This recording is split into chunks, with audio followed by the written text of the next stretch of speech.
जय श्री श्याम स्टूडेंट्स, कैसे हैं आप सब। I hope you all are doing good. आप लोगों की तैयारी बहुत अच्छे से चल रही होगी।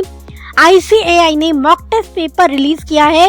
Mock test paper series 1 recently release हुआ है, तो आज हम उसी को डिटेल में डिस्कस करेंगे कि क्वेश्चन को डिटेल में समझेंगे।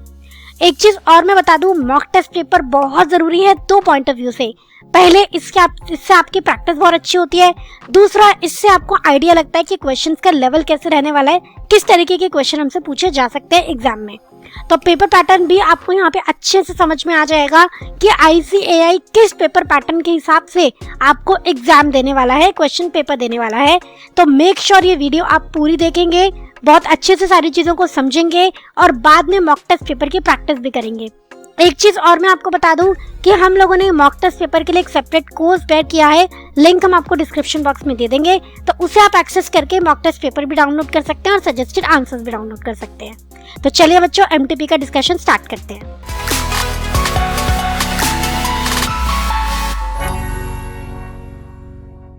जय श्री श्याम स्टूडेंट्स, कैसे हैं आप सब। बच्चों, आप सभी जानते हो जून 2024 का मॉक टेस्ट 1 रिलीज हो गया है और आज हम पेपर नंबर 2 यानी कि बिजनेस लॉ का जून 2024 का मॉक टेस्ट पेपर डिस्कस करने वाले हैं। एक एक आंसर आपको बहुत अच्छे से समझाया जाएगा एंड अगर आपको सजेस्टेड आंसर्स का PDF चाहिए तो लिंक हम डिस्क्रिप्शन में दे देंगे। मेक श्योर आप वहां से लिंक को एक्सेस करके PDF को डाउनलोड कर लें। अब हम बात करते हैं सबसे पहले क्वेश्चन नंबर 1 की। अभी आपको पेपर पैटर्न के बारे में थोड़ा सा हमें आइडिया दे देती हूँ क्योंकि अभी चेंज है, इसीलिए आपको यहाँ पे टोटल क्वेश्चन मिलेंगे 6, क्वेश्चन नंबर 1 से क्वेश्चन नंबर 6 तक। क्वेश्चन नंबर 1 रहेगा आपका कंपल्सरी और क्वेश्चन नंबर 2 से जो क्वेश्चन नंबर 6 होंगे उनमें से आपको कोई भी 4 क्वेश्चन करने होंगे। क्वेश्चन नंबर 2 से लेके क्वेश्चन नंबर 6 तक आपके टोटल 5 क्वेश्चन बनते हैं। इनमें से आपको कोई भी 4 अटेम्प्ट करने होंगे, ये पैटर्न रहता है। तो आपको क्वेश्चन नंबर 1 एक हो गया और 4 ये हो गए, टोटल 5 क्वेश्चन अटेम्प्ट करने हैं। 20 मार्क्स के क्वेश्चन रहेंगे। इस तरीके से आपको 100 मार्क्स का पेपर अटेम्प्ट करना है, राइट। चलिए स्टार्ट करते हैं क्वेश्चन नंबर 1 से। क्वेश्चन नंबर 1 का ए पार्ट क्या कह रहा है। कशिश was running a business of artificial jewellery since long. कशिश एक बहुत लंबे टाइम से आर्टिफिशियल ज्वेलरी का बिजनेस कर रही थी। He sold his business. Kashish business कर रहा था, okay. He sold his business to Naman. उसने अपना बिजनेस किसको बेच दिया, नमन को बेच दिया। And promises not to carry on the business of artificial jewellery and real diamond jewellery in that area for a period of next 1 year. Kashish ने अपना आर्टिफिशियल ज्वेलरी का बिजनेस नमन को बेच दिया और नमन को वादा किया कि भाई मैं 1 साल तक आर्टिफिशियल वाला काम और रियल डायमंड ज्वेलरी का काम भी नहीं करूंगा। 2 महीने बाद कशिश ने एक शोरूम को खोल लिया फॉर रियल डायमंड ज्वेलरी। नमन ने केस कर दिया कि भाई तुमने तो मुझे वादा किया था कि तुम ओपन नहीं करोगे बिजनेस। तो नमन filed a suit against Kashish for closing the business of real diamond jewellery. ये कहने के लिए कि भैया रियल डायमंड ज्वेलरी का बिजनेस बंद करो क्योंकि अग्रीमेंट के अगेंस्ट है। अब आप बताओ बच्चों, क्या एक्चुअली में जो कशिश बिजनेस कर रहा है वो अग्रीमेंट के अगेंस्ट है? Whether Kashish is liable to close his business of real diamond jewelry following the provisions of Indian Contract Act. अब यहाँ पे प्रोविजन अप्लाई होगा agreement in restraint of trade. अगर आप किसी को बिजनेस करने से रोकते हो, लॉफुल बिजनेस करने से रोकते हो, तो फिर वो अग्रीमेंट वॉइड होते हैं। पर इसकी एक्सेप्शन थी कि अगर गुडविल सेल हो रही है, बिजनेस सेल हो रहा है और तब buyer of business, seller of business को, सेलर ऑफ गुडविल को रिस्ट्रिक्शन लगाता है कि आप ये सिमिलर काम नहीं करोगे, तो वैलिड है। पर यहाँ पे एक झोल है। यहाँ पे कशिश काम कर रहा था आर्टिफिशियल ज्वेलरी का, पर रिस्ट्रिक्शन जो लगाई गई है वो आर्टिफिशियल की भी लगाई है और रियल की भी लगाई है। अरे भाई, सिमिलर काम नहीं कर सकते हैं, आर्टिफिशियल का काम नहीं कर सकते हैं, वो रिस्ट्रिक्शन तो ठीक है, पर रियल वाली रिस्ट्रिक्शन तो गलत है ना भाई, राइट। तो आर्टिफिशियल वाली रिस्ट्रिक्शन के लिए तो अग्रीमेंट सही है, पर रियल वाली रिस्ट्रिक्शन के लिए हम कहेंगे अग्रीमेंट वॉइड है। हेंस जो कशिश रियल डायमंड का बिजनेस कर रहा है वो कर सकता है। नमन ये नहीं कह सकता कि अग्रीमेंट में मेंशन है इसलिए तुम बिजनेस नहीं कर सकते, क्योंकि अग्रीमेंट का वो पार्ट जहां पे ये लिखा है कि रियल डायमंड का बिजनेस नहीं कर सकता वो वॉइड है, क्योंकि वो सिमिलर नेचर ऑफ बिजनेस नहीं है। समझ गए आप? आइए आंसर देखते हैं। According to section 27 of the Indian contract act 1872, एक चीज और, अब ये केस स्टडी बेस्ड क्वेश्चन है, कहानी बताइए आपको, तो आपको इसका आंसर एक तरीके से करना होगा। सबसे पहले आप एक पैराग्राफ लिखोगे प्रोविजन का, फिर आप लिखोगे फैक्ट ऑफ द केस का और नीचे लिखोगे कंक्लूजन, ठीक है, तभी मार्क्स मिलेंगे, वरना मार्क्स नहीं मिलेंगे, सीधी सीधी बात। आइए, according to section 27 of Indian contract act 1872, 27 ही बात करता है agreement and restraint of trade के बारे में। Any agreement that restrain a person from carrying on a lawful trade, profession or business is a void agreement. Very good. However, there are certain exceptions. अगर आपने goodwill को cell किया है तो restraint valid हो जाता है। सिमिलर बिजनेस का रिस्ट्रेंट होना चाहिए, लोकल लिमिट में होना चाहिए, और similar business restraint should be not to carry on the similar business after sale of goodwill to a buyer for price. जिसने पैसा देके आपका गुडविल खरीदा ना, वही रिस्ट्रेंट लगा सकता है, और रिस्ट्रेंट रीजनेबल होना चाहिए। अनरीजनेबल रिस्ट्रिक्शन आप नहीं लगा सकते। रीजनेबल अनरीजनेबल डिपेंड करता है फैक्ट ऑफ द केस पे। तो अब फैक्ट ऑफ द केस आप लिख दोगे नीचे, प्रोविजन हमारा डन हो गया। फैक्ट ऑफ द केस में पूरा क्वेश्चन ही बता देंगे, सिचुएशन बता देंगे, अगर फैक्ट बहुत बड़ा बड़ा तो आप शॉर्ट करके उसको लिख सकते हो, ठीक है। उसके बाद आएंगे कंक्लूजन। कंक्लूजन में फाइनली आपको आंसर लिखना है। क्या लिखेंगे मैं, इन the given case, in the given scenario, in the above situation, Kashish has sold the business of artificial jewelry and there is restraint for not carrying the same business of artificial as well as real diamond jewelry। जबकि agreement में restraint लगाया है कि artificial और real दोनों नहीं कर सकते। तो भी सिमिलर बिजनेस तो आर्टिफिशियल का है ना, आर्टिफिशियल की रिस्ट्रिक्शन वैलिड है, पर रियल डायमंड वाली ज्वेलरी वाली जो रिस्ट्रिक्शन है वो वॉइड है। The restriction on restraint to similar kind of trade is a valid agreement, but as regard to restriction on business of real diamond agreement is void. तो कशिश को अपना business close नहीं करना है। नमन कोई लीगल एक्शन नहीं ले पाएगा क्योंकि अग्रीमेंट वॉइड है। Right, it was a very very good question. पूरा क्वेश्चन नंबर 1 ही बहुत बढ़िया है, और हमेशा आप देखोगे क्वेश्चन नंबर 1 ही थोड़ा सा ट्रिकी होता है, लेकिन घबराना नहीं है, वो एक ही क्वेश्चन है, बाकी क्वेश्चन भी हैं आपके पास। क्लियर, चलिए क्वेश्चन नंबर 1 का ए पार्ट डन हो गया। अब हम बात करेंगे क्वेश्चन नंबर 1 के बी पार्ट के बारे में। क्वेश्चन नंबर 1 का बी पार्ट है तो इजी, पर थोड़ा सा यहाँ पे ट्रिक अप्लाई हो रहा है। क्वेश्चन नंबर 1 का बी पार्ट एक बार पढ़ लेते हैं। The paid up capital of Darshan photographs private limited is 1 crore. Company act का क्वेश्चन है। तो पेड अप कैपिटल 1 करोड़, जिसमें 50,000 इक्विटी शेयर है 100 रुपए वाले, और 50,000 प्रेफरेंस शेयर है 100 रुपए वाले, ठीक है। तो बेसिकली 50 लाख दोनों कैपिटल है। शैडो इवनिंग प्राइवेट लिमिटेड ने 25,000 इक्विटी शेयर्स खरीदे हैं दर्शन फोटोग्राफ की। तो अब आपको बताना है रीजन के साथ, क्या दर्शन फोटोग्राफ प्राइवेट लिमिटेड सब्सिडरी बन गई है शैडो इवनिंग की? तो सब्सिडरी की डेफिनेशन क्या होती है बताइए। सब्सिडरी मींस वो कंपनी जिसकी कोई होल्डिंग है। होल्डिंग मींस वो कंपनी जिसकी कोई सब्सिडरी है। सब्सिडरी मतलब वो कंपनी जिसमें दूसरी कंपनी का मोर देन 1/2 वोटिंग पावर है, मोर देन 1/2 वोटिंग पावर है, या फिर जब दूसरी कंपनी इस कंपनी के बोर्ड ऑफ डायरेक्टर के कॉम्पोजिशन को कंट्रोल कर रही है, तो फिर हमारी कंपनी बन जाएगी सब्सिडरी कंपनी, और जो कंट्रोल कर रही है वो बन जाएगी holding company.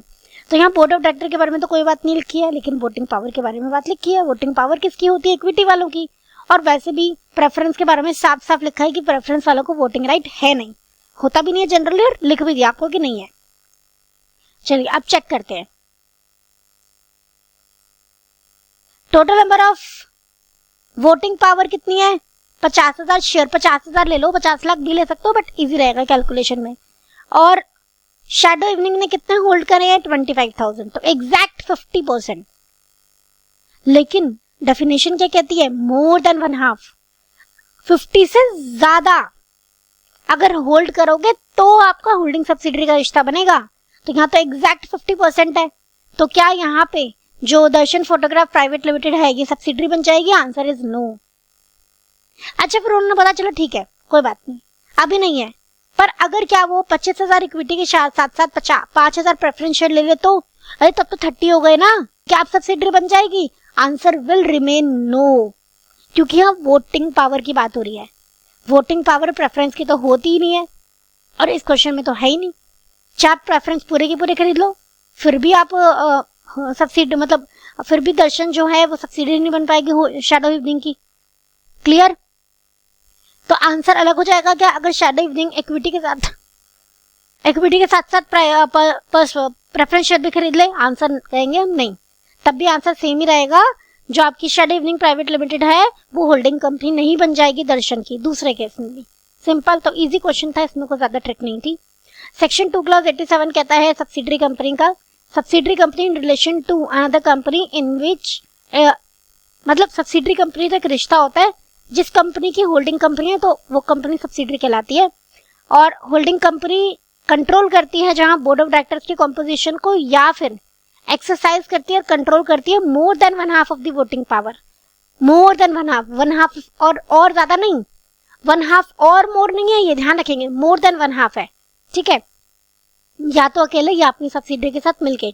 Fact of the case, conclusion देखो, टोटल इक्विटी शेयर्स है 50,000, शैडो इवनिंग कितने शेयर्स होल्ड कर रही है 25,000, टोटल वोटिंग पावर कितनी होल्ड करी जा रही है 50,000। तो यहाँ पे जो आपकी शैडो इवनिंग प्राइवेट लिमिटेड है वो होल्डिंग नहीं बनेगी, या हम कह सकते हैं दर्शन फोटोग्राफ प्राइवेट लिमिटेड सब्सिडरी नहीं बनेगी। और सेकंड केस में अपना आंसर डिफरेंट नहीं होगा, इवन तो प्रेफरेंस शेयर होल्ड करे जा रहे हैं, क्योंकि प्रेफरेंस शेयर पे तो वोटिंग पावर होती ही नहीं, और यहाँ पे 1/2 वोटिंग पावर की बात हो रही है। तो जो प्रेफरेंस की वोटिंग पावर होती नहीं है तो उसे हम काउंट नहीं करेंगे होल्डिंग सब्सिडी रिलेशन को कैलकुलेट करने के लिए। आई होप ये बिल्कुल क्लियर है आपको। क्वेश्चन नंबर 1 का बी पार्ट क्लियर। चलिए क्वेश्चन नंबर 1 का C part, define partnership, that question बहुत बढ़िया क्वेश्चन। पार्टनरशिप का मीनिंग बताना है, एसेंशियल एलिमेंट बताने हैं पार्टनरशिप के। तो सबसे पहले पार्टनरशिप का मीनिंग बता दो। Partnership is the association of person who have agreed to share profit of the business and business may be carried on by all or any of them acting for all। पूरी partnership की definition बता दोगे और essential element बता दोगे। Basically आपसे यहाँ पे ना फीचर्स पूछे हैं पार्टनरशिप के। It is an association of person, mutual agency, liability और बिजनेस होना चाहिए। बेसिकली यहाँ पे पूछा गया है कि इंपॉर्टेंट एलिमेंट्स क्या हैं। तो सबसे पहला एसोसिएशन ऑफ पर्सन है, दूसरा है बिजनेस होना चाहिए, शेयरिंग ऑफ प्रॉफिट्स होना चाहिए। फिर आपसे पूछा गया, फिर आपको बताना पड़ेगा यहाँ पे कि म्यूचुअल एजेंसी होनी चाहिए। ठीक है, तो इस तरीके से आप सारे पॉइंट्स यहाँ पे एक्सप्लेन कर देंगे। डायरेक्ट क्वेश्चन है, इसमें ज्यादा दिक्कत नहीं है। तो पार्टनरशिप की डेफिनेशन बता दी, फिर हमने बताया it is association of 2 or more person, 2 या 2 से ज्यादा लोग मिलके साथ में काम कर रहे हैं तो पार्टनरशिप है। Partnership is the association of 2 or more person. इसका मतलब क्या है, मिनिमम 2 मैक्सिमम 50 की लिमिट लगाई है। पार्टनरशिप एक्ट में लगाई है क्या, नहीं, कंपनीज एक्ट के सेक्शन 464 में बोला गया है कि पार्टनरशिप में मैक्सिमम 85 लोग हो सकते हैं। ठीक है, फिर बताया कि कोई भी पर्सन जो रिकॉग्नाइज बाय लॉ है वो पार्टनरशिप में आ सकता है। पार्टनरशिप फॉर्म खुद रिकॉग्नाइज बाय लॉ नहीं होती है, इसलिए वो पार्टनरशिप में नहीं आ सकती। ये सारी बातें आप बता दोगे। ठीक है, माइनर पार्टनरशिप में नहीं आ सकता, पर सारे पार्टनर्स कंसेंट दे तो माइनर को सिर्फ प्रॉफिट के लिए आप ला सकते हो। दूसरा बता दोगे अग्रीमेंट से ही आते हैं पार्टनरशिप में। पार्टनरशिप में बाय स्टेटस नहीं आते। पार्टनर का बेटा पार्टनर बनेगा ऐसा नहीं होता है, पार्टनर का बेटे को भी अग्रीमेंट में आना पड़ेगा तभी वो पार्टनर बन सकता है। ठीक है, it may be observe that partnership must be the result of an agreement between 2 or more persons. There must be an agreement entered into by all the persons concern. सारे लोग अग्रीमेंट में आएंगे तभी पार्टनरशिप कर सकते हैं। An agreement from which relation of partnership arises में be express. हाँ, अग्रीमेंट एक्सप्रेस भी हो सकता है और इम्प्लाइड भी हो सकता है। एक्सप्रेस मतलब शब्दों के इस्तेमाल से, बोल के लिख के, एम्प्लाइड मतलब बिहेवियर से। ठीक है, जैसे ए और बी पार्टनर्स हैं, उन्होंने कुछ डिसाइड नहीं किया पीएसआर कितना रखेंगे, प्रॉफिट शेयरिंग रेशियो, लेकिन जब भी बिजनेस आता है, प्रॉफिट कमाते हैं तो वो इक्वली बांट लेते हैं। तो इसको हम कहते हैं कि उन्होंने अग्रीमेंट बाय कंडक्ट किया, अपने बिहेवियर से शो किया है कि चलो हमारा ये अग्रीमेंट होगा। ठीक है, it may also be implied from the act done by the partner and from the consistent course of conduct being followed showing mutual understanding between them. तो अग्रीमेंट में भी ओरल और इन राइटिंग। क्लियर। चलिए next third है business. Business होना जरूरी है। Business नहीं कर रहे हो तो साथ में आके अगर आप चैरिटी कर रहे हो, that is not a valid partnership. आपको बिजनेस करना है, प्रॉफिट कमाने का पर्पस रखना है, right. There must exist a business. For the term business include every trade, profession, commerce, occupation, सब कुछ। The existence of business is essential. और दूसरा है यहाँ पे आपका profit, acquisition of gain, profit कमाने का पर्पस होना चाहिए जिसके लिए आपने पार्टनरशिप बनाई है। अगर आपने प्रॉफिट कमाने का पर्पस से पार्टनरशिप नहीं बनाई है, then it is not a valid partnership, चाहे आप प्रॉफिट शेयर क्यों ना कर रहे हो। ठीक है, नेक्स्ट है आपका पॉइंट नंबर 4, अग्रीमेंट होना चाहिए प्रॉफिट शेयर करने के लिए। शेयरिंग ऑफ प्रॉफिट बहुत इंपॉर्टेंट एलिमेंट है। कोई भी पार्टनरशिप नहीं मानी जाएगी अगर एक ही पार्टनर सारा प्रॉफिट रख रहा है। पार्टनर अग्री करेंगे प्रॉफिट शेयर करने के लिए, चाहे जिस भी रेशियो में करे, पर सारे पार्टनर प्रॉफिट शेयर करेंगे। पर हाँ, लॉस शेयर करना जरूरी नहीं है। आप किसी एक पार्टनर को बोल सकते हो कि भैया तुम लॉस शेयर नहीं करोगे, किसी भी पार्टनर को आप ऐसा बोल सकते हो, right. But an agreement to share losses is not essential, it is open to one or more partners to agree to share all the losses. ठीक है, मतलब अगर 3 पार्टनर हैं तो 1 और मोर, मतलब ये 2 पार्टनर ये कह सकते हैं कि सारा लॉस हम शेयर करेंगे, किसी नहीं लेंगे, it is valid. However, in event of losses, unless otherwise agreed, these must be borne in PSR. पर हाँ, अगर कुछ नहीं डिसाइड किया आपने अग्रीमेंट में, तो फिर जिस शेयर में, जिस रेशियो में आप प्रॉफिट शेयर कर रहे हो, उसी रेशियो में आप लॉस भी बियर करोगे, राइट। 4 एसेंशियल एलिमेंट देख लिए हैं, association of person, agreement, business और agreement to share profit. 5th essential element है कि business must be carried on by all or any of them acting for all, basically mutual agency होनी चाहिए। सारे partners principal as well as agent होने चाहिए एक दूसरे को। जब एक पार्टनर कॉन्ट्रैक्ट करके आ रहा है तो अपने लिए देखा जाएगा तो वो प्रिंसिपल है, बाकियों के लिए देखा जाएगा तो एजेंट है। दूसरा पार्टनर कॉन्ट्रैक्ट करके आ रहा है तो अपने लिए प्रिंसिपल है, बाकी सबके लिए एजेंट है। तो हर पार्टनर प्रिंसिपल भी है, एजेंट भी है, एक पार्टनर अपने काम से बाकी सबको बाइंड करके चल रहा है। तो business must be carried on by all the partners or by anyone or more of the partners acting for all. तो सारे पार्टनर भी काम कर सकते हैं, कोई एक पार्टनर जा रहा है तो वो भी सबके भी हाथ पे काम करके आ रहा है। This is the main, cardinal, important, most important principle of the partnership law. There should be binding contract of mutual agency. हम सब एक दूसरे के एजेंट हैं, ऐसा कॉन्ट्रैक्ट होना चाहिए पार्टनर्स के बीच में, ठीक है। तो पार्टनरशिप फर्म के जो इंपॉर्टेंट एलिमेंट है, मतलब पार्टनरशिप बनाने के एसेंशियल इंग्रेडिएंट क्या क्या होते हैं, वो हमने पढ़ लिए। ये था आपका क्वेश्चन नंबर 1 का C part. Question number 1 done हो गया। अब हम देखते हैं क्वेश्चन नंबर 2। क्वेश्चन नंबर 2 का A part cell of goods का क्वेश्चन है, 7 मार्क का क्वेश्चन है। कपिल ने कॉन्ट्रैक्ट करा है राहुल के साथ कि Rahul 1000 litres of mustard oil deliver करेगा, और इस कॉन्ट्रैक्ट का प्राइस कौन तय करेगा? अखिलेश। तो price decided by third party, वो वाला पॉइंट लग जाएगा। राहुल ने ऑलरेडी 600 लीटर डिलीवर कर दिया और उसके बाद अखिलेश मना कर देता है कि मैं प्राइस डिसाइड नहीं कर पा रहा, राइट। अब आप बताओ, अब एक्चुअली हो क्या रहा है कि राहुल बोल रहा है कि मेरे 600 लीटर वापस करो, कपिल बोल रहा है नहीं 400 लीटर डिलीवर करो। राहुल कह रहा है कि भैया मेरे 600 लीटर वापस करो और 400 भूल जाओ, कपिल कह रहा है मेरे 400 लीटर डिलीवर करो। अब आप बताओ क्या होना चाहिए? तो आप यहाँ पे बोलोगे कि जब भी थर्ड पार्टी को प्राइस तय करना होता है, अगर वो प्राइस तय नहीं कर पाती तो अग्रीमेंट हो जाता है वॉइड। पर अगर थोड़ा बहुत सामान चला गया है तो उसका रीजनेबल प्राइस पे करना पड़ता है। तो 400 लीटर के लिए तो अग्रीमेंट हो गया वॉइड, राहुल को वो डिलीवर करने की जरूरत तो है नहीं, पर कपिल को जो 600 लीटर मिल गए हैं तो कपिल उसका रीजनेबल प्राइस पे करेगा, सिंपल। आइए, as per section 10 of the sale of goods act 1930 agreement to sell at valuation, जहां पे हम अग्रीमेंट करते हैं कि हम गुड्स बेचेंगे, जहां पे प्राइस थर्ड पार्टी पे करेगी, और अगर वो थर्ड पार्टी पे नहीं कर पाता, थर्ड पार्टी प्राइस डिसाइड करेगी, और अगर थर्ड पार्टी प्राइस डिसाइड नहीं कर पाती है, अग्रीमेंट अवॉइड हो जाएगा, मतलब अग्रीमेंट वॉइड हो जाएगा। पर हाँ, अगर थोड़ा सा गुड्स डिलीवर हो गया है तो फिर बायर को रीजनेबल प्राइस पे करना पड़ेगा। और एक और पॉइंट था कि अगर एक पार्टी को जानबूझ के प्राइस तय करने से रोका जा रहा है तो जिस पार्टी की गलती है उस पार्टी को ही कॉम्पनसेशन देना पड़ेगा। उसके बाद फैक्ट ऑफ द केस आप लिख देंगे, फिर कंक्लूजन पे आएंगे। In the given case Akhilesh has failed to fix the price, third party has failed to fix the price. तो राहुल 600 लीटर्स के लिए तो रीजनेबल प्राइस रिकवर कर पाएगा, लेकिन 400 लीटर्स के लिए कॉन्ट्रैक्ट वॉइड हो जाएगा और राहुल को 400 लीटर्स डिलीवर नहीं करने हैं। क्लियर? बहुत इजी क्वेश्चन था ये तो, एकदम बढ़िया डायरेक्ट क्वेश्चन, मतलब था केस स्टडी बट एकदम सीधा सीधा पता चल सकता है देखते ही। ठीक, क्वेश्चन नंबर 2 के बी पार्ट पे आ जाते हैं। अगेन क्वेश्चन नंबर 2 का बी पार्ट भी काफी इजी है। ओवरऑल तो एमटीपी का लेवल ठीक था, ऐसा मुश्किल नहीं था।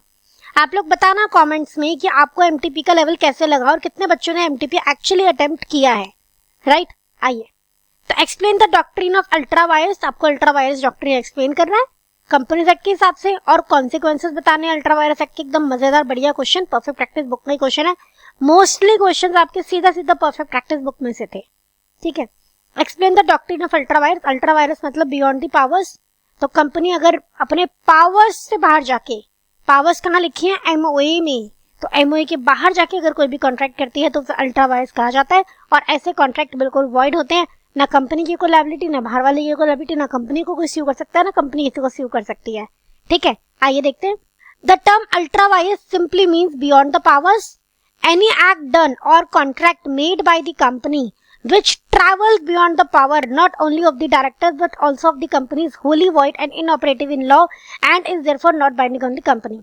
तो कोई भी term ultra vires mean beyond the powers, कोई भी काम जो कंपनी ने या कोई भी कॉन्ट्रैक्ट जो कंपनी ने किया है जो पावर्स के बाहर जा रहा है, डायरेक्टर की पावर के बाहर तो जा रहा है, कंपनी की पावर के बाहर भी जा रहा है, तो ये पूरा पूरा वॉइड है, इनऑपरेटिव है, मतलब उसकी कोई वैल्यू नहीं होगी और कंपनी पे वो बाइंडिंग नहीं होगा।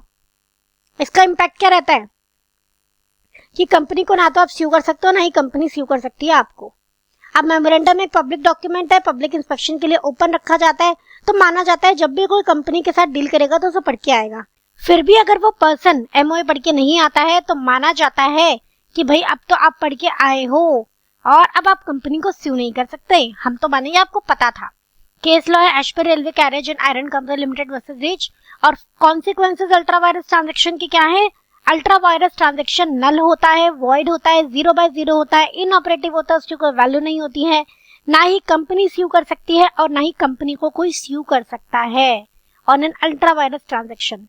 An act that is ultra virus the company cannot be ratified even by the unanimous consent of the shareholder। एक एक्ट जो अल्ट्रा वायरस है वो अल्ट्रा वायरस था है रहेगा, सारे शेयर होल्डर्स रेडी क्यों ना हो जाएं तब भी उस एक्ट को आप ठीक नहीं कर सकते, right. An act that is ultra virus the company cannot become intra virus by reason of estoppel, acquiescence, lapse of time, delay, ratification। Estoppel मतलब ये नहीं कह सकते कंपनी अब तो आपने काम कर दिया अब आप नहीं रोक सकते अपने आप को या अब इनकार नहीं कर सकते। स्टॉप फ्रॉम डिनाइंग का कोई रूल नहीं लगेगा, एक्सेप्टेंस का कोई रूल लगेगा, अगर कंपनी एक्सेप्ट करना चाहे तो भी एक्सेप्ट नहीं कर सकती है अल्ट्रा वायरस ट्रांजैक्शन को। टाइम निकल गया है तो अब तो भी एक्सेप्ट कर लो ऐसा भी नहीं आप बोल सकते। डिले, रेटिफिकेशन, किसी भी रीजन से ये एक्ट इंट्रा वायरस नहीं बनेगा, right. The directors can be held shall be held personal liable to the third parties. Directors की पर्सनल लायबिलिटी रहेगी थर्ड पार्टी को जिन्होंने कॉन्ट्रैक्ट करा है फर्म की कंपनी के नाम से, right, who contracted for an ultra virus transaction on behalf of the company। तो ये है आपके consequences of ultra virus transaction। अच्छा क्वेश्चन था, गुड क्वेश्चन। मूव करते हैं हम नेक्स्ट क्वेश्चन पे। Question part, LLP is an alternative corporate business form that gives the benefit of a limited liability of a company and flexibility of partnership। LLP क्या होता है? Limited liability partnership, एक business करने का तरीका जिसमें partners होते हैं, पार्टनरशिप की तरह अग्रीमेंट बना के काम करते हैं, फ्लेक्सिबिलिटी रहती है, अपनी मर्जी से चीजें डिसाइड कर सकते हैं, साथ ही साथ जिसमें लिमिटेड लायबिलिटी रहती है। अब पार्टनरशिप का सबसे बड़ा नुकसान क्या था? Unlimited liability. तो एलएलपी अगर आप कर रहे हो, एलएलपी फॉर्म में काम कर रहे हो, आपकी लायबिलिटी लिमिटेड रहेगी, ठीक है। मतलब अगर एलएलपी को नुकसान होता है तो घर बार नहीं बिकेगा, एटलीस्ट जो पैसा लगा है बस वही डूबेगा। तो इसी को आपको एक्सप्लेन करना है। As per the provisions of Limited Liability Partnership Act 2008, LLP एक बिजनेस करने का ऑल्टरनेट तरीका है जिससे लिमिटेड लायबिलिटी का बेनिफिट मिलता है और पार्टनरशिप की फ्लेक्सिबिलिटी मिलती है। इन्हीं दोनों पॉइंट को आपको एक्सप्लेन करना है। Limited liability, every partner of an LLP is the agent of the LLP. सारे partner agent of the LLP होते हैं, एक दूसरे के नहीं एजेंट होते पार्टनरशिप की तरह, बस एलएलपी के एजेंट होते हैं। तो पार्टनर्स की लायबिलिटी लिमिटेड रहती है जिन्होंने कॉन्ट्रीब्यूशन किया है, राइट, जबकि एलएलपी की पूरी लायबिलिटी रहती है। दूसरा है flexibility of partnership. LLP allow करता है मेंबर्स को, फ्लेक्सिबिलिटी देता है काम करने के लिए कि आप अपना और इंटरनल स्ट्रक्चर खुद ऑर्गेनाइज करो पार्टनरशिप की तरह, ठीक है। म्यूचुअली अराइव्ड एग्रीमेंट से खुद एग्रीमेंट करो, खुद डिसाइड करो कितना कैपिटल आएगा, किसको कितना इंटरेस्ट देना है, खुद डिसाइड करो आप। LLP form enables entrepreneurs, professionals and enterprises to form commercially efficient entity suited to their requirement. तो बेसिकली एलएलपी से जो एंटरप्रेन्योर्स हैं, प्रोफेशनल्स हैं, एंटरप्राइजेस हैं, वो अपने हिसाब से काम कर सकते हैं, अपनी रिक्वायरमेंट के हिसाब से। क्लियर? तो ये दोनों पॉइंट आपको लिखने हैं और यहाँ पे आपका क्वेश्चन नंबर 2 भी डन होता है बेटा। क्वेश्चन नंबर 2 का सी पार्ट हमने कर लिया। बच्चों मूव करते हैं नेक्स्ट क्वेश्चन पे। क्वेश्चन नंबर 3 का A part. A and B partners है messrs A B and company में। फर्म बिजनेस कर रही है प्लास्टिक बॉटल्स का। ए को ऑथराइजेशन है कि वो प्लास्टिक बॉटल का स्टॉक सेल कर सकता है और ये डिसाइड किया गया था कि ए प्लास्टिक बॉटल का सेल करेगा at the minimum price which they have decided, और अगर उससे कम में सेल करेगा तो उसे परमिशन लेनी पड़ेगी बी की। पर अचानक से क्या होता है, गवर्नमेंट पॉलिसी में चेंज आ जाता है और प्राइस ऑफ प्लास्टिक कॉन्टिन्यूसली कम होते जा रहे थे। तो फर्म को नुकसान से बचाने के लिए ए ने बिना परमिशन के, क्योंकि उसने परमिशन लेने की कोशिश करी पर हो नहीं पाई क्योंकि बी ट्रिप पे था, तो ए ने बी के परमिशन के बिना लोअर प्राइस पे ही बॉटल्स को सेल कर दी। क्या लिखा है? To save the loss of the firm A sold the stock at the lower price. A ने बहुत कोशिश करी कि बी से कांटेक्ट हो जाए, परमिशन मिल जाए, पर बी फॉरेन ट्रिप पे था, इसलिए बी से परमिशन नहीं मिल पाई। जब बी वापस आया तो उसने ए पे केस किया कि भाई तुमने बिना परमिशन के जो डिसाइडेड प्राइस था उससे कम पे क्यों बेचा, अभी तुम मुझे सेल प्राइस और मिनिमम प्राइस का डिफरेंस दो, ऐसा बी ने बोला। तो आप एक काम करो, आप मुझे बताओ कि भाई क्या बी ऐसा बोल सकता है कि तुमने कम में क्यों बेचा, अब मुझे तुम भरपाई करो जो भी नुकसान तुमने किया है। The answer is no. क्यों नहीं बोल सकता बताओ? क्योंकि ये इमरजेंसी सिचुएशन थी मैम। इमरजेंसी में पार्टनर्स के पास सभी कामों को करने की अथॉरिटी आ जाती है, उन सभी कामों को करने की जो वो करते हैं फर्म को लॉस से बचाने के लिए। अब एक आम आदमी अगर उसके पास स्टॉक पड़ा होता तो वो भी यही करता। अगर प्राइसेस कॉन्टिन्यूसली गिर रहे हैं, गवर्नमेंट का रूल आ गया, तो हम क्या करते हैं? हम भी फटाफट स्टॉक निकालते। तो जो एक आम आदमी अपनी सिचुएशन में करता है, अगर पार्टनर ने वही काम किया है तो उसको उस काम को करने की अथॉरिटी पार्टनर के पास होती है इमरजेंसी के केस में, और जो भी एक्ट उसने किया वो सारे पार्टनर्स पे बाइंड होता है, राइट? तो यही बात हमको बतानी है। आइए, as per section 18 of the Indian partnership act, partner is the agent of the firm for the purpose of the business of the firm. Very good. The partner indeed virtually embraces the character of both principal and agent. तो partner principal भी होता है, agent भी होता है। जो वो act अपने लिए करता है, अपने इंटरेस्ट के लिए करता है पार्टनरशिप में, तो वो प्रिंसिपल है, और बाकी लोगों के लिए करता है तो वो पार्टनर है, वो एजेंट है। अभी ना इन इमरजेंसी पार्टनर के पास वो सारे काम करने की अथॉरिटी होती है जो वो करता है फर्म को बचाने के लिए लॉस से, और जो एक आम आदमी ऑर्डिनरी समझदारी से अपनी केस में, अपनी सिचुएशन, सिमिलर सिचुएशन में करता, और ऐसे एक्ट फर्म को बाइंड करते हैं, राइट? प्रोविजन हो गया। फैक्ट ऑफ द केस में आप क्वेश्चन का ही फैक्ट लिख देंगे। कंक्लूजन में आप बताएंगे, in the given case A will be able to bind B with his acts and B will not be able to recover the loss from A as he has acted in emergency to save the firm from loss, right? तो अब ए से भी कुछ भी recover नहीं कर सकता, क्योंकि ए ने इमरजेंसी में एक्ट किया था, ऑर्डिनरी प्रूडेंस से एक्ट किया था, जैसे सिमिलर सिचुएशन में वो अपने लिए करता। क्लियर है? इजी क्वेश्चन था, इसमें कोई दिक्कत नहीं थी। थर्ड का ए हमने डिस्कस कर लिया है। अब हम बात करेंगे क्वेश्चन नंबर 3 का बी का फर्स्ट पार्ट के बारे में। तो क्वेश्चन नंबर 3 का बी जो है वो 2 पार्ट्स में डिवाइडेड है, पार्ट 1 एंड पार्ट 2। पार्ट 1 हम देखेंगे, Tycoon private limited is the holding company of Glassware private limited. Okay, as per the last profit and loss account for the year ending 31 March 23, Glassware का turnover था 1.8 करोड़। लिख लेते हैं हम अपने पास। Turnover was 1.8 CR और उसकी पेड अप शेयर कैपिटल थी 80 लाख।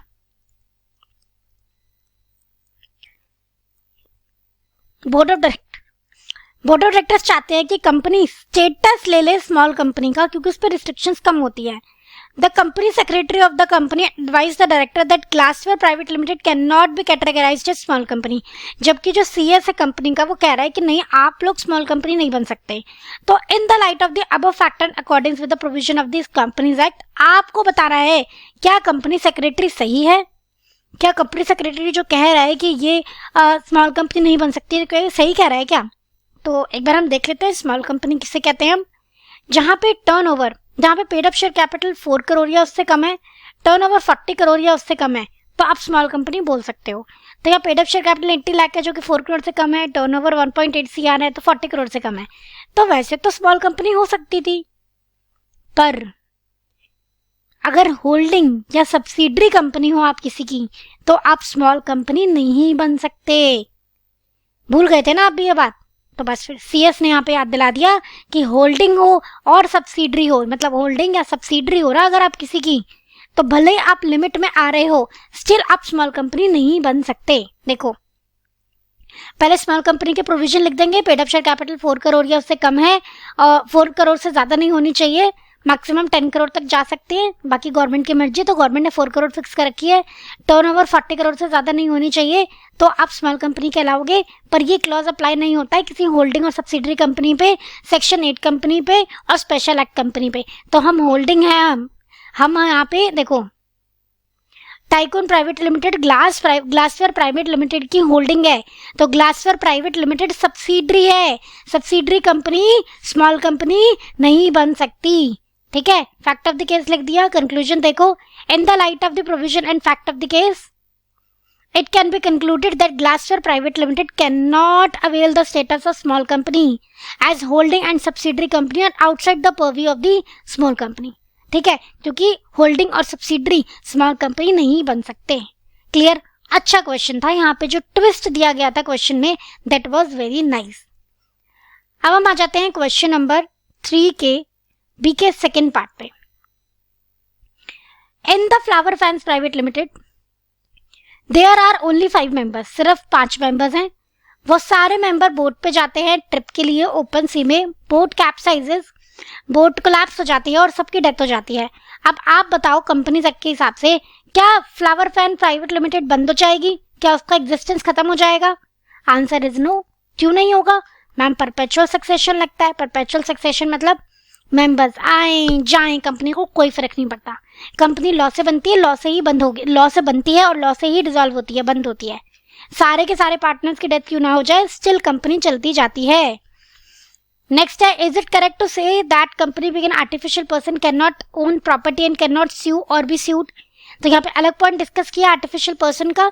तो वो कह रहे हैं कि क्या हम ये कह सकते हैं कि कंपनी आर्टिफिशियल है तो ना तो वो प्रॉपर्टी ओन कर सकती है, खरीद सकती है, रख सकती है, ना ही वो उसे कोई स्यू कर सकता है, ना ही वो किसी को स्यू कर सकती है. तो ये भी आंसर है नो. कंपनी भले ही आर्टिफिशियल पर्सन है बट वो पर्सन है. उसके पास इंसानों वाले ऑलमोस्ट सारे राइट है. वो एसेट खरीद सकती है, बेच सकती है, अपने नाम पे होल्ड कर सकती है, वो स्यू कर सकती है, उसे भी कोई स्यू कर सकता है. स्यू मतलब केस करना. तो सेकंड स्टेटमेंट भी रॉन्ग है. फर्स्ट स्टेटमेंट सेकंड स्टेटमेंट दोनों रॉन्ग है. ठीक है, आइए देखते हैं. सबसे पहले आप प्रोविजन बता देंगे परपेचुअल सक्सेशन का. A company on incorporation becomes a separate legal entity, it is an artificial person. और परपेचुअल सक्सेशन होती है जब तक मतलब इवन सारे मेंबर्स की डेथ क्यों ना हो जाए, स्टिल कंपनी चलती जाती है. तो the existence of the company is independent of life of its members. Members की जिंदगी से अलग है कंपनी की जिंदगी. उसकी परपेचुअल सक्सेशन होती है. तो in this problem the company will continue as a legal entity. The company's existence is no way is affected by death of the member. ये हो गया आपको फर्स्ट का आंसर. सेकंड में क्या लिखा है? ये स्टेटमेंट बिल्कुल इनकरेक्ट है. कंपनी एक आर्टिफिशियल पर्सन जरूर है क्योंकि वो प्रोसेस से बनी है, बर्थ से नहीं. पर वो लीगल और जुडिशियल है क्योंकि क्रिएटेड बाय लॉ है. और वो पर्सन है तो उसे पर्सन वाले सारे राइट्स मिलेंगे. कंपनी की सेपरेट एंटिटी है तो कंपनी अपने खुद के नाम पे प्रॉपर्टी ओन कर सकती है, बैंक अकाउंट ओपन कर सकती है, लोन ले सकती है, लायबिलिटीज इनकम कर सकती है, कॉन्ट्रैक्ट में आ सकती है. इवन मेंबर के साथ भी कंपनी कॉन्ट्रैक्ट कर सकती है. और even members can contract with the company. Members भी कंपनी पर राइट रख सकते हैं. मेंबर्स भी लायबिलिटी इनकम कर सकते हैं कंपनी के साथ. कंपनी स्यू भी कर सकती है. कंपनी के नाम पे भी कोई केस कर सकता है. वो सब कुछ कर सकती है जो एक आम इंसान कर सकता है, एक्सेप्ट वो जेल नहीं जा सकती, ओथ नहीं ले सकती, मतलब प्लेज नहीं ले सकती, कसम नहीं खा सकती, शादी नहीं कर सकती है, कोई प्रोफेशन नहीं कर सकती है. बाकी वो लीगल पर्सन है अपने इन सेंस में, मतलब वो एक अलग ही लीगल पर्सन मानी जाती है. ठीक है, आई होप ये बिल्कुल क्लियर है. डायरेक्ट क्वेश्चन मतलब ये पीपी बुक का ही क्वेश्चन था आपका. तो क्वेश्चन नंबर 3 का बी पार्ट हमने कर लिया. दोनों पॉइंट्स बी जो पार्ट था वो 2 पार्ट्स में डिवाइडेड था, 1 और 2. तो 1 और 2 हमने दोनों डिस्कस कर लिए. अब मूव करते हैं बच्चों क्वेश्चन नंबर 3 का सी पार्ट. डायरेक्ट क्वेश्चन है, पीपी का ही क्वेश्चन है. An anticipatory breach of contract is the breach of contract occurring before the time fixed for performance is arrived. इसको डिस्कस करना है और इफेक्ट बताना है एंटिसिपेटरी ब्रीच का. तो एंटिसिपेटरी ब्रीच मतलब कॉन्ट्रैक्ट की जो ड्यू डेट है, कॉन्ट्रैक्ट को परफॉर्म करने की जो डेट है उससे पहले ही आप मना कर रहे हो. सपोज ए और बी के बीच में कॉन्ट्रैक्ट हुआ है, आज डेट है 1 अप्रैल. कॉन्ट्रैक्ट होता है कि 15 अप्रैल को ए बी को सामान डिलीवर करेगा, पर ए 10 तारीख को या 15 से पहले कभी भी मना कर देता, भैया मैं नहीं दे पाऊंगा सामान. इसको हम कहते हैं एंटिसिपेटरी ब्रीच, राइट. और इसका इफेक्ट बताना है. बी के पास 2 ऑप्शन है. बी चाहे तो जिस दिन ए ने मना करा है उस दिन कॉन्ट्रैक्ट कैंसिल कर सकता है. बी चाहे तो 15 तारीख तक वेट कर सकता है और फिर कॉन्ट्रैक्ट कैंसिल कर सकता है. दोनों ही केसेस में डैमेजेस अलग तरीके से कैलकुलेट होंगे. सिंपल है. आइए एक बार आंसर देख लेते हैं. As per the provisions of Indian contract act 1872, an anticipatory breach of contract is the breach of contract occurring before the time fixed for performance has arrived. जब प्रोमिसर रिफ्यूज कर देता है काम को करने से और बोलता है कि मैं काम नहीं कर पाऊंगा टाइम आने से पहले, इसको हम बोलते हैं एंटिसिपेटरी ब्रीच. इफेक्ट क्या रहता है? प्रोमिसी जो दूसरा पर्सन है वो भी एक्सक्यूज हो जाता है, उसको भी काम करने की जरूरत नहीं है और उसके पास 2 ऑप्शन आते हैं. या तो वो कॉन्ट्रैक्ट को तभी की तभी रिसाइंडेड कैंसल्ड मान ले और अदर पार्टी को स्यू कर दे डैमेजेस के लिए इमीडिएटली, ड्यू डेट तक वेट ना करे, या फिर वो ये इलेक्ट मतलब वो चूज कर सकता है कि वो अभी कॉन्ट्रैक्ट को कैंसिल नहीं कर रहा है, कॉन्ट्रैक्ट को ओपन रख रहा है और वेट कर रहा है परफॉर्मेंस के टाइम का, और तब दूसरी पार्टी को रिस्पॉन्सिबल ठहराएगा, तब वो डैमेजेस क्लेम करेगा, right. He also may keep the contract alive for the benefit of other party as well as his own.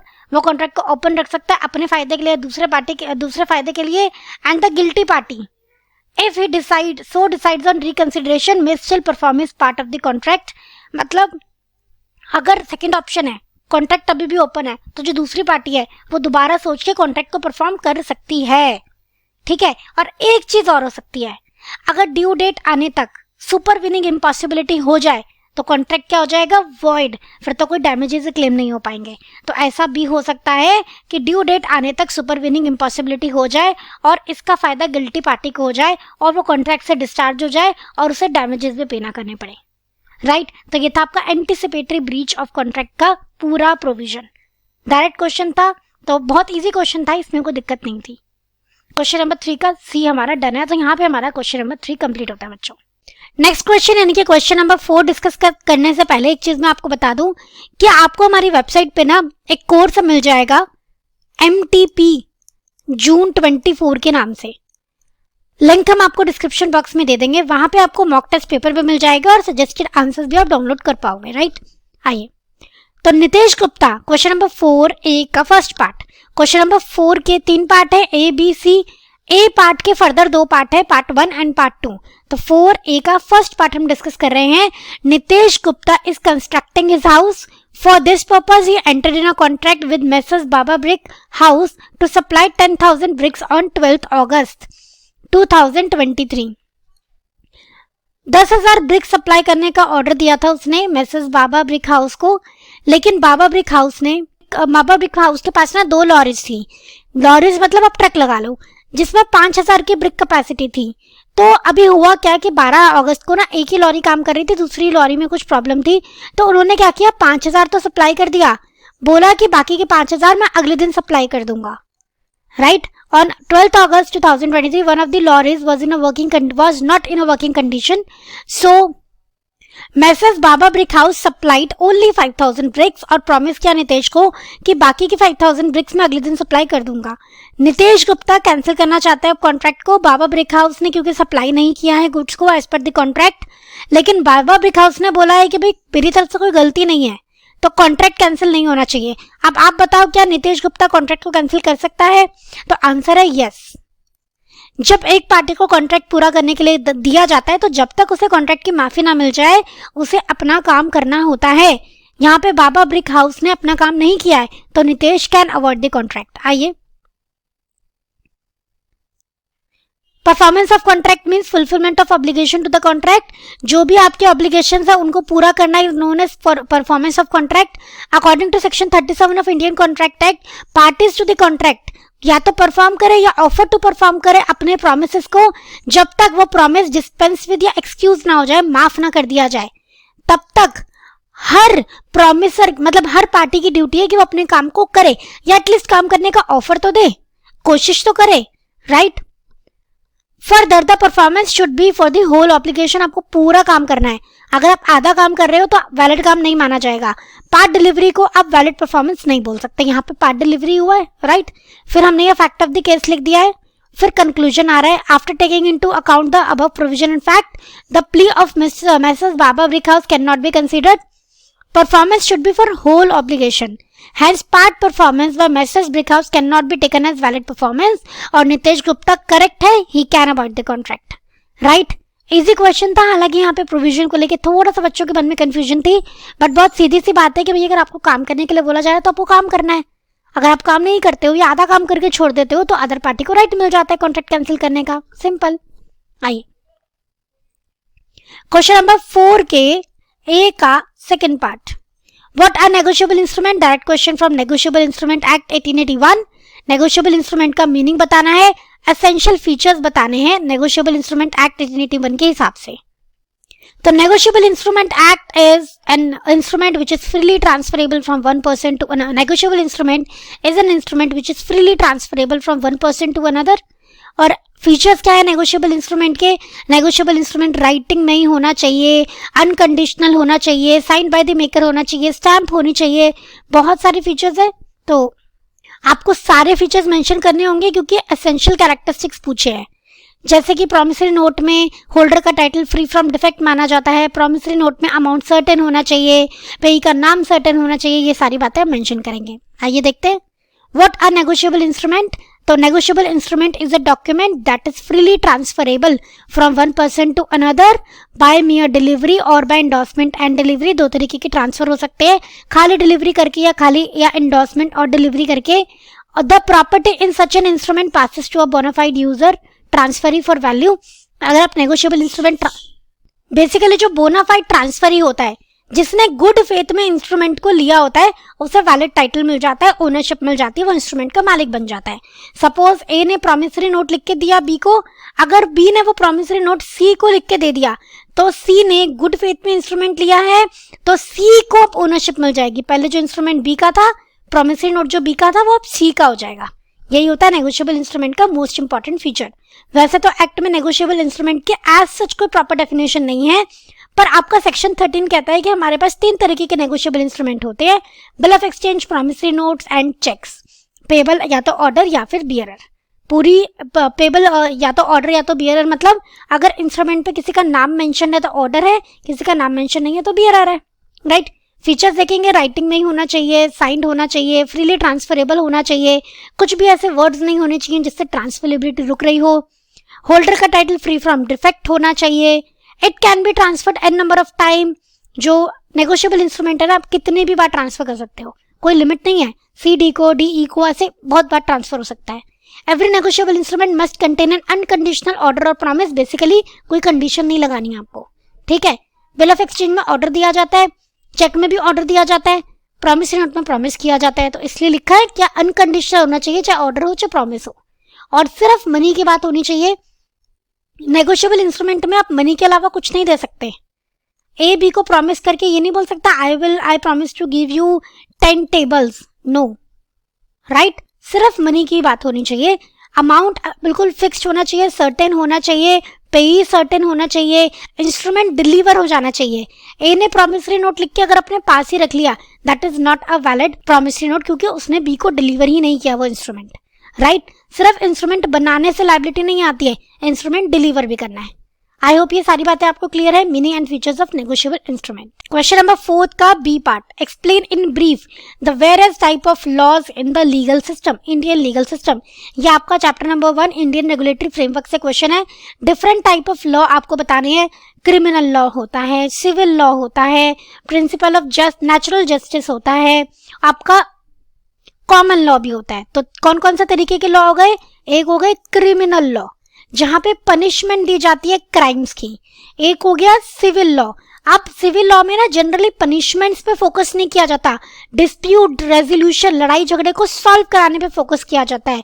एक होता है आपका कॉमन लॉ. कॉमन लॉ मतलब कहीं लिखा नहीं है किसी कानून में, पर जब कोर्ट कोई फैसला लेता है तो वो कॉमन लॉ बन जाता है. एक होता है principal of natural justice.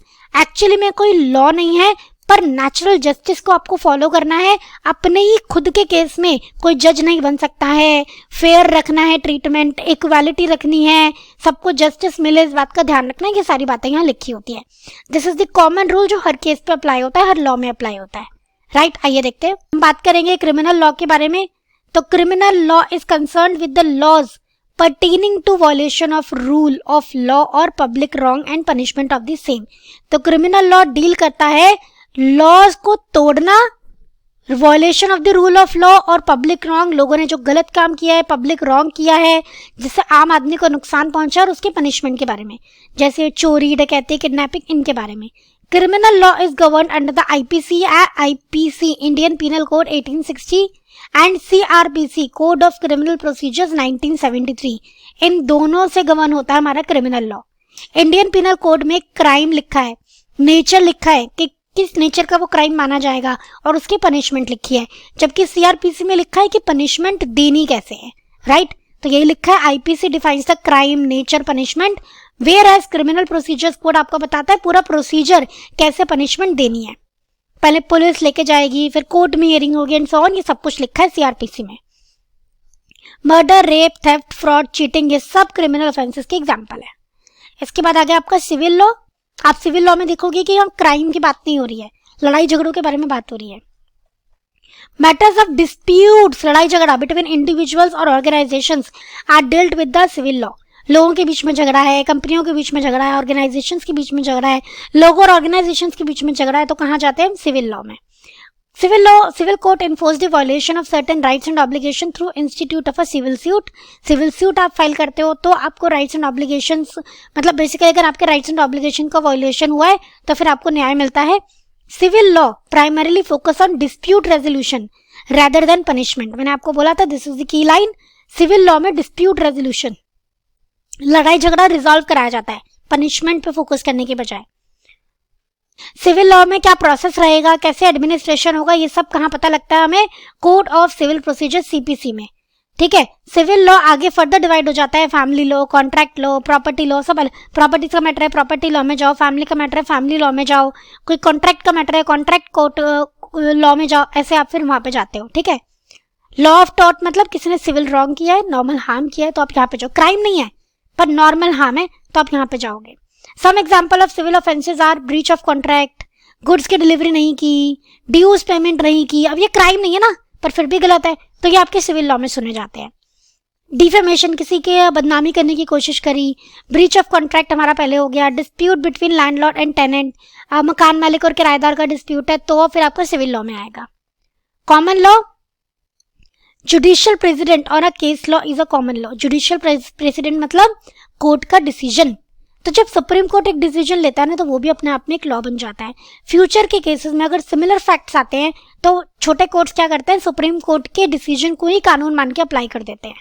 A judgment delivered by Supreme Court will be binding on the courts within the territory of India under Article 141 of Indian Constitution। Article 141 of Indian Constitution कहता है कि supreme court जो भी decision लेता है वो एक particular, मतलब आप कह सकते हो कि हाई कोर्ट्स पे और लोअर कोर्ट्स पे बाइंडिंग होता है। Doctrine of stare decisis is the principle supporting common law, मतलब to stand by which is decided, जो एक बार डिसाइड हो गया अभी वो फिक्स हो गया, तो ये स्टेरे डिसाइजेस करके एक आपका प्रिंसिपल है, उस पर बेस्ड है। The doctrine of stare decisis reinforces the obligation of the court to follow the same principle of judgment established by previous decision while ruling a case where the facts are similar or on the four legs with the earlier decision। तो अगर किसी पिछले case के जहां जो fact थे, अगर वैसे ही फैक्ट आपको नए केस में दिखते हैं तो आप जो पहले डिसाइड किया गया उसी डिसीजन को यहाँ अप्लाई कर दो। Simple, this is common law. Next है आपका principle of natural justice. Natural justice often known as just natural deals with certain principles of justice going beyond written law। written law के आगे ये बात बताता है कि भाई ठीक है, लॉ तो जो कहता है बट कुछ बेसिक प्रिंसिपल्स हैं जो कानून फॉलो करते वक्त आपको यूज करने चाहिए। नेमो जुडेक्स इन कॉजेस हुआ लिटरली, मतलब किसी को भी अपने खुद के केस में जज नहीं बनना चाहिए। It is a rule against prejudice. इससे क्या होगा, मतलब एक आदमी को नुकसान होगा। Audi alteram partum, literally meaning क्या है, हियर द अदर पार्टी और give other party a fair hearing. क्या बोला था मैंने आपको, इसमें बात हुई है कॉमन रूल्स के बारे में जिनको आपको हर लॉ में फॉलो करना है। हर कोई भी तरीके का केस हो इन बातों को फॉलो करना चाहिए। अपने ही केस में किसी को जज नहीं बनाना चाहिए, दूसरी पार्टी को भी बोलने का, उसको भी फेयर हियरिंग का चांस मिलना चाहिए। एंड रीजन डिसीजन, मतलब आपका डिसीजन किसी लॉजिक पे बेस्ड होना चाहिए। ऐसा नहीं है कुछ भी डिसीजन सुना दिया। Are the rules of natural justice, आपको अपने डिसीजन के पीछे क्या रीजन है वो भी बताना होगा जज साहब। ठीक है, a judgement can override or alter a common law but it can not override or change the statute. जो कोई भी जजमेंट है वो कॉमन लॉ को तो एक्सीड कर सकता है पर कानून को, स्टैच्यू को, एक्ट को एक्सीड नहीं कर सकता। ऑब्वियसली सुप्रीम कोर्ट ने अगर एक डिसीजन लिया है तो दूसरे डिसीजन में वो पहले डिसीजन को खारिज कर सकती है, पर क्या कानून को खारिज कर सकती है? जी नहीं, कानून के अंदर रह के ही कोर्ट को डिसीजन देना होगा ना। क्लियर है आपको, इसमें कोई दिक्कत नहीं है। आई थिंक चैप्टर नंबर 1 में से डायरेक्ट क्वेश्चन, चैप्टर नंबर 1 में से वैसे भी आपका डायरेक्ट क्वेश्चन ही आएगा। ये था आपका क्वेश्चन नंबर 4 का सी पार्ट। क्वेश्चन नंबर 4 के तीनों पार्ट हमने कर लिए। ए के 1 और 2 पार्ट थे, बी हमने कर लिया नेगोशिएबल इंस्ट्रूमेंट एक्ट से, और सी है आपका इंडियन रेगुलेटरी फ्रेमवर्क से। नेक्स्ट मूव करते हैं to question number 5। Question number 5 का ए का again first part, A agrees to sell certain goods to be on a certain date on 10 days credit. A ने agree किया है कि वो बी को गुड्स बेचेगा किसी पर्टिकुलर डेट पे 10 दिन के उधार के लिए। 10 दिन का पीरियड निकल गया और गुड्स अभी भी ए के पास है। बी ने अमाउंट पे नहीं किया है और बी इंसॉल्वेंट हो जाता है, तो ए कहता है मैं गुड्स को नहीं भेज रहा, अब मैं लीन एक्सरसाइज करना चाहता हूँ। क्या ए लीन एक्सरसाइज कर सकता है? Answer is yes, absolutely. बहुत इजी क्वेश्चन है। लीन एक्सरसाइज करने के लिए क्या 3 पॉइंट्स होने चाहिए बताइए? या तो क्रेडिट पे ना बेचा हो, अगर क्रेडिट पे बेचा हो तो क्रेडिट टाइम एक्सपायर हो गया हो, और जो आपका सेलर है वो अगर जो आपका बायर है अगर वो इंसॉल्वेंट हो गया हो तो ही आप लीन एक्सरसाइज कर सकते हो। तो यहाँ पे सभी कंडीशन पूरी हो रही हैं, मतलब जो क्रेडिट पे बेचा तो गया पर टाइम पीरियड भी एक्सपायर हो गया है, और देखा जाए तो हमारा बायर भी इंसॉल्वेंट हो गया है, तो यस वी कैन, मतलब seller can exercise the right of lien. देखो आप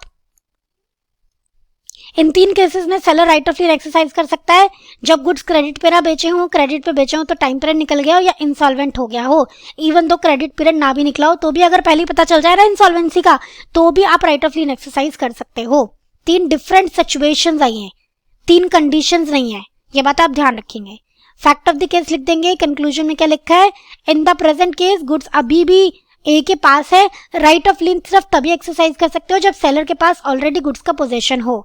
इन the meantime buyer insolvent हो गया है तो ए के पास पूरा राइट है राइट ऑफ लीन एक्सरसाइज करने का, क्योंकि बायर इंसॉल्वेंट हो गया है और टर्म ऑफ क्रेडिट भी एक्सपायर हो गया है। तो seller will be treated as unpaid seller and उसको राइट मिल जाएगा राइट ऑफ लीन एक्सरसाइज करने का।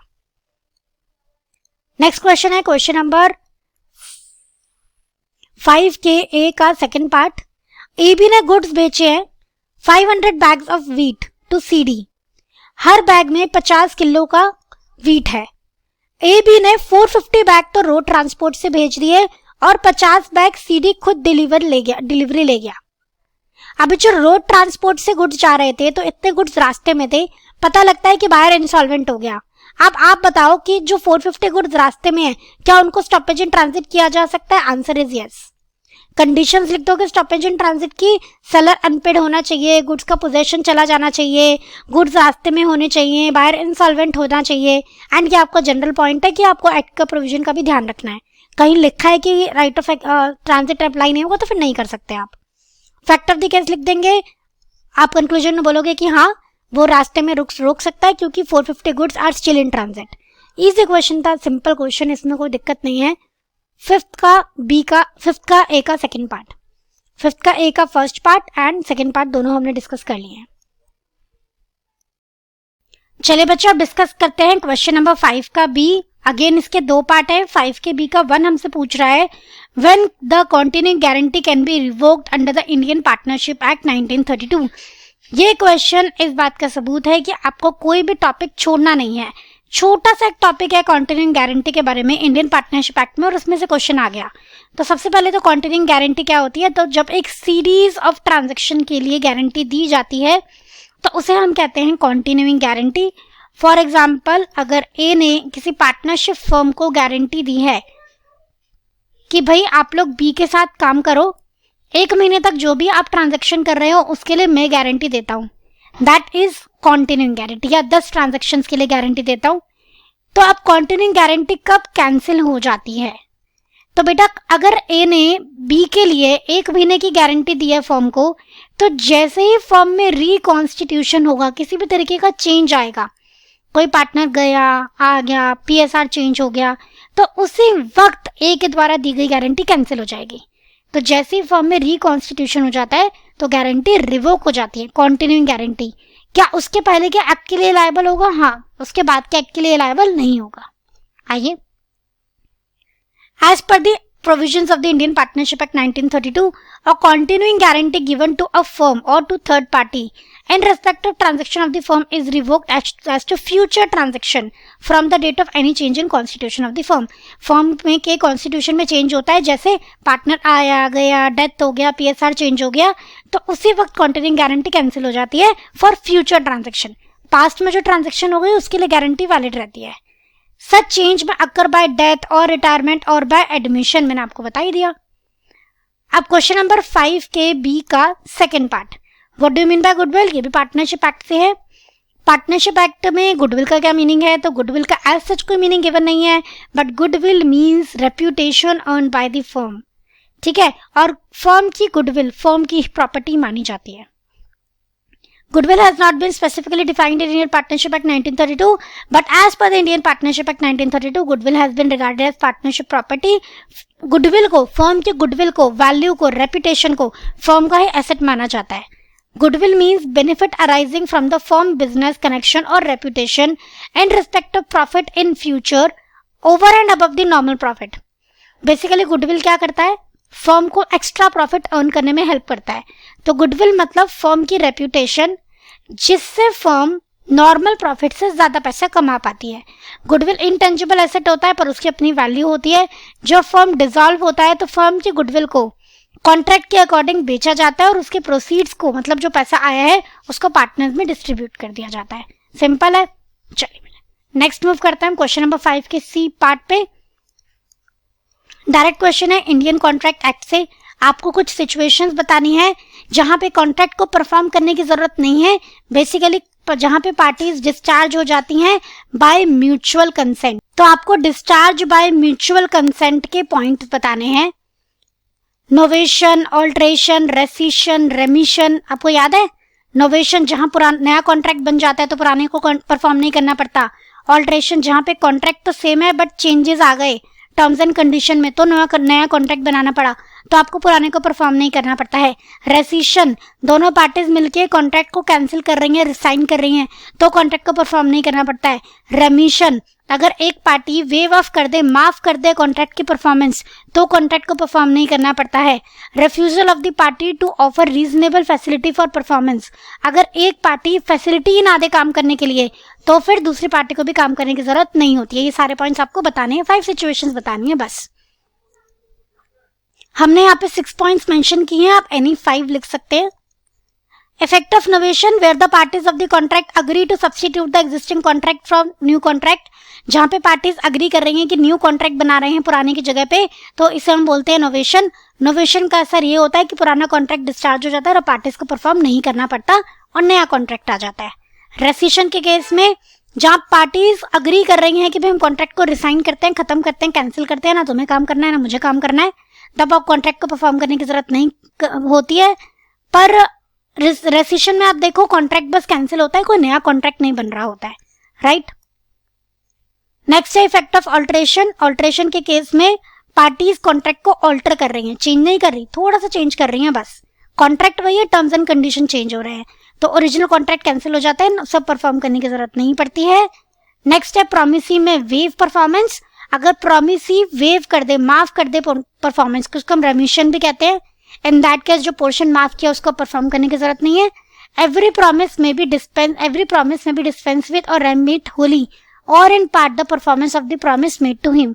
एवरी प्रोमिसी, तो प्रोमिसी क्या कर सकता है, डिस्पेंस विद कर सकता है, माफ कर सकता है, रेमिट कर सकता है पूरा प्रॉमिस या पार्ट प्रॉमिस जो उसको किया गया है, या फिर टाइम एक्स्ट्रा दे सकता है, या फिर कुछ और एक्सेप्ट कर सकता है. सपोज ए ने बी को बोला था कि वो बासमती राइस देगा पर बासमती राइस एक्सेप्ट अरेंज नहीं हो पा रहे हैं तो ए नॉर्मल राइस देना चाहता है, बी उसे एक्सेप्ट कर रहा है तो ठीक है, तो बासमती राइस वाला जो कॉन्ट्रैक्ट है वो कैंसिल हो जाएगा, अब वो परफॉर्म करने की जरूरत नहीं है ना.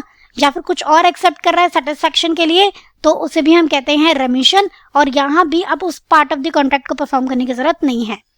Rescission of voidable contract. अगर वॉइडेबल कॉन्ट्रैक्ट का केस है ऐसा कॉन्ट्रैक्ट जहां पे एक पार्टी के पास ऑप्शन है कि कॉन्ट्रैक्ट कैंसिल कर सके, जैसे आपका फ्रॉड, मिसरिप्रेजेंटेशन, आपका कोवर्जन, अंडर इन्फ्लुएंस में होता है. इन दैट केस जब एक पार्टी, सपोज ए ने बी के साथ फ्रॉड किया है तो बी के पास ऑप्शन है कॉन्ट्रैक्ट कैंसिल करने का. अगर बी कॉन्ट्रैक्ट कैंसिल करती है तो ए को भी अब कॉन्ट्रैक्ट पूरा करने की जरूरत नहीं है, पर हाँ ए को अगर बी से कुछ भी मिला है तो लौटाना पड़ेगा, और बी को भी अगर ए से कुछ भी मिला है तो वो भी लौटाना पड़ेगा। नेक्स्ट है neglect of promise. If any promisee मतलब जिसको वादा किया गया है वो निग्लेक्ट करे या रिफ्यूज करे प्रॉमिसर को फैसिलिटी देने से, मतलब प्रॉमिसर को काम करने की फैसिलिटी नहीं दे रहा। आपने एसी वाला बुलाया सर्विस करने के लिए, पर आप उसको घर में ही नहीं आने दे रहे, तो वो एसी कैसे सर्विस करेगा? इन दैट केस प्रॉमिसर को अपना काम करने की जरूरत नहीं होती है। क्लियर है आपको सारे पॉइंट? चलिए बच्चों, अब हम बात करेंगे क्वेश्चन नंबर 6 के बारे में। क्वेश्चन नंबर 6 का ए पार्ट, प्रियांश ने परचेज किया है कुछ गुड्स सुमित से। उसने चेक दिया सुमित को सेल प्राइस का। सुमित ने चेक प्रेजेंट करा है बैंक में, और बैंक ने इन्फॉर्म किया है 19 जून को कि चेक रिटर्न हो गया है due to insufficiency of funds, मतलब फंड्स कम थे इसीलिए। सुमित ने प्रियांश पे केस कर दिया under section 138 of negotiable instrument act. आपको बताना है क्या ये सूट सही है, क्या ये केस सही है, मेंटेनेबल मतलब क्या ये केस करना सही है। तो अभी देखो सेक्शन 138 पहले तो बात करता है अबाउट डिसऑनर ऑफ चेक की। अगर चेक डिसऑनर हो जाता है तो ये ऑफेंस माना जाता है अंडर सेक्शन 138, प्रोवाइडेड कुछ कंडीशंस पूरी हुई हो, जैसे चेक टाइमली डिपॉजिट हुआ हो, बैंक ने जब चेक के डिपॉजिटर को बताया है तो उसने विद इन 30 डेज एक नोटिस जारी किया है जिसने चेक बनाया है उसके नाम पे कि भैया पेमेंट करो, तुम्हारा पहला चेक बाउंस हो गया है। अगर विद इन 15 डेज फिर भी जो मेकर ऑफ द चेक है वो पेमेंट नहीं करता है, तब सेक्शन 138 में ऑफेंस माना जाएगा और तब सूट मेंटेनेबल होगा। ठीक है, तो ये सब कंडीशन हमें इसमें लिखनी पड़ेंगी। Section 138 of the negotiable instrument act criminal penalties बताता है डिसऑनर ऑफ चेक के केस में, अगर चेक बाउंस हो जाता है पैसों की कमी की वजह से। The drawer under section 138, cheque में पार्टी कौन होती है? ड्रॉर जो चेक बनाता है, ड्रॉई मतलब बैंक, और पेई मतलब जिसका चेक पे नाम लिखा है, राइट। तो चेक बनाता है ना जो, उसको जेल हो सकती है 2 साल तक की, और फाइन हो सकता है maximum twice the amount of cheque, और दोनों चीज भी हो सकती है अगर सेक्शन 138 अप्लाई हो जाएगा तो। अब इस सेक्शन 138 अप्लाई करने के लिए कुछ कंडीशन पूरी करनी पड़ती है। चेक 3 महीने के अंदर अंदर प्रेजेंट हुआ होना चाहिए, मतलब वैलिडिटी पीरियड में प्रेजेंट हुआ होना चाहिए, और बैंक ने तो 30 डेज में नोटिस दिया था डिपॉजिटर को, पेई को। पेई ने आगे बैंक ने तो पेई को नोटिस दिया था, पेई ने आगे विद इन 30 डेज नोटिस दिया हो to drawer of the cheque कि भैया पेमेंट करो, और ड्रॉर ऑफ द चेक अगर 15 दिन of receipt of notice payment नहीं करता है तो फिर यह ऑफेंस माना जाएगा, उसके पहले ऑफेंस नहीं माना जाएगा। ऑफेंस मतलब क्राइम नहीं माना जाएगा। फैक्ट ऑफ द केस बता दो, कंक्लूजन बता दो कि भाई इन फैक्ट्स की बेसिस पे हम देखें तो सुमित के पास राइट है स्यू करने का, और हम ये मान के चल रहे हैं कि जो कंडीशन लिखी है वो सेटिस्फाई हो गई है, क्योंकि कंडीशन के बारे में कुछ नहीं मेंशन। ठीक है, तो Sumit has right to sue Priyansh under section 138 of the negotiable instrument act because Priyansh का चेक बाउंस हो गया है इनसफिशिएंट फंड्स की वजह से, और ये एक्ट लॉ में ऑफेंस माना जाता है provided above mention conditions are satisfied. पर हाँ तभी जब अबव मेंशन कंडीशन सेटिस्फाई होंगी तब। क्लियर है आपको? चलिए मूव करते हैं क्वेश्चन नंबर 6 के बी पार्ट पे।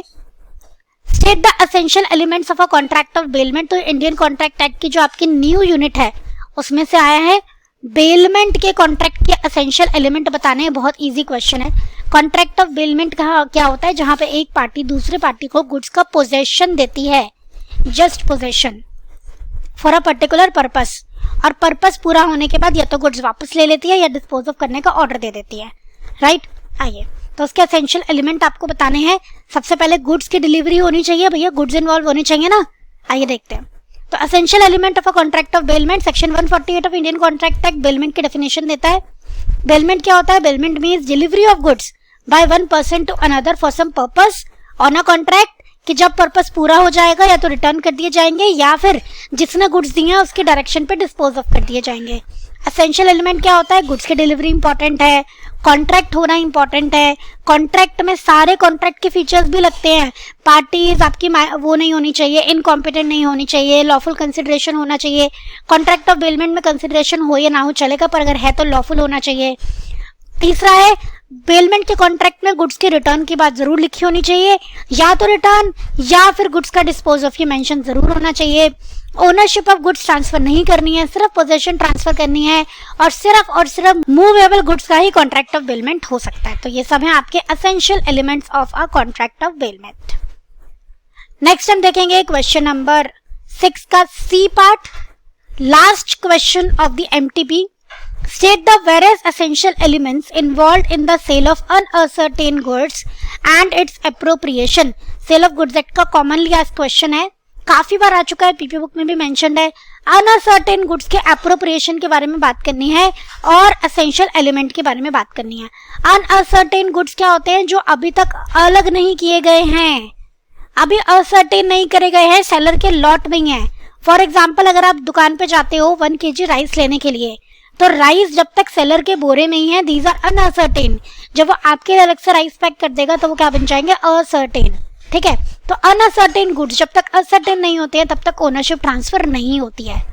आइए, तो अनसर्टेन गुड्स का जब तक एप्रोप्रिएशन नहीं होता है तब तक ओनरशिप ट्रांसफर नहीं होती है। एप्रोप्रिएशन मतलब गुड्स को सेलेक्ट करना और यूज करना कॉन्ट्रैक्ट की परफॉर्मेंस के लिए with the mutual consent of buyer and seller. Seller अगर गुड्स को अलग कर रहा है तो बायर से पूछेगा, बायर अलग कर रहा है तो सेलर से पूछेगा। एसेंशियल एलिमेंट क्या है? सिर्फ फ्यूचर गुड्स या अनसर्टेन गुड्स पे पॉइंट लगता है। जब अनसर्टेन गुड्स को आप अलग कर रहे हो तो उसी डिस्क्रिप्शन के होने चाहिए जो बायर ने मांगे हैं। गुड्स रेडी होने चाहिए डिलीवरेबल स्टेट में, तभी अप्रोप्रिएटेड माने जाएंगे। गुड्स को अनकंडीशनली अप्रोप्रिएट करना है, अगर आपने कंडीशनली अप्रोप्रिएट करा है तो उसे अप्रोप्रिएशन नहीं माना जाएगा और ओनरशिप नहीं जाएगी बायर के पास। Reservation of right of disposal से रिलेटेड है ये पॉइंट। अगर आपने रिजर्वेशन ऑफ राइट करा है, इसका मतलब आपने कंडीशनली अप्रोप्रिएट करा है, तो ओनरशिप बायर के पास नहीं जाती है। अप्रोप्रिएशन सेलर कर सकता है बायर की कंसेंट से, बायर की परमिशन से। बायर कर सकता है सेलर की परमिशन से। जैसे मैंने आपको 1 kg राइस वाला एग्जांपल दिया, राइस सेलर अलग कर रहा है तो आपको दिखाएगा, चेक कर लो। आप अगर अलग कर रहे हो उसकी दुकान में जाके तो आप एक बार सेलर को दिखाओगे कि भैया देख लो मैंने ये राइस लिए हैं। ठीक है, असेंट एक्सप्रेस भी हो सकती है, इम्प्लाइड भी हो सकती है। जो सेलर असेंट दे रहा है शब्दों में भी दे सकता है, गर्दन हिला के भी असेंट दे सकता है। असेंट एप्रोप्रिएशन के बाद भी हो सकती है, पहले भी हो सकती है। सेलर ये भी कह सकता है अरे ले लो कोई बात नहीं, मुझे दिखाने की जरूरत नहीं है, तो उसने आपके गुड्स अलग करने से पहले ही आपको असेंट दे दी। या आपने बोला अरे सेलर भैया आप गुड्स दे दो, मुझे चेक करने की जरूरत नहीं है, ठीक है मुझे पता है आप सही गुड्स अलग करोगे, तो आपने सेलर को गुड्स अलग करने से पहले असेंट दे दी। असेंट, कंसेंट, परमिशन एक ही बात है, राइट। तो ये है आपके अनसर्टेन गुड्स के प्रोविजन। जब तक ये सारी कंडीशन पूरी नहीं होती है तब तक अनसर्टेन गुड्स एप्रोप्रिएटेड नहीं माने जाते और तब तक ओनरशिप बायर के पास ट्रांसफर नहीं होती है। क्लियर है? तो यहाँ पे आपका एमटीपी का डिस्कशन कंप्लीट होता है, detail discussion. Again I am repeating, MTP course का लिंक हम डिस्क्रिप्शन बॉक्स में दे रहे हैं, वहां से आप एमटीपी का पीडीएफ और सॉल्यूशंस का पीडीएफ डाउनलोड कर सकते हो बच्चों। आई होप ये सारे क्वेश्चंस आपको बहुत अच्छे से क्लियर हैं। किसी क्वेश्चन में डाउट है तो आप रिवाइंड करके उस क्वेश्चन को दोबारा से सुन सकते हैं।